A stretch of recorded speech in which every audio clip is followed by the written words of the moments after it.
తెలంగాణ ఎప్పటికీ నూతన కల్చర్ ఇంకా బిజినెస్ కి పొగడబడే రాష్ట్రం.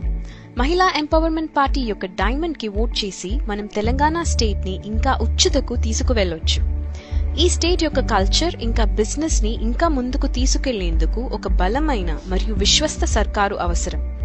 ఈ వాగ్దానాలపై నిలుస్తూ మహిళా ఎంపవర్మెంట్ పార్టీ తెలంగాణ ఇంకా హైదరాబాద్ కి ఒక కొత్త గుర్తింపు మరియు అత్యున్నత స్థాయికి తీసుకువెళ్లే మేనిఫెస్టోతో ఈ ఎన్నికల్లో దిగింది. జనం కూడా సంపూర్ణ హృదయంతో వీళ్ళని సమర్థన చేస్తున్నారు. కాబట్టి రండి, మనమంతా కలిసి మహిళా ఎంపవర్మెంట్ పార్టీకి ఓట్ వేసి డైమండ్ ను ఎంచి కొత్త సర్కార్కి స్వాగతం పలుకుదాం.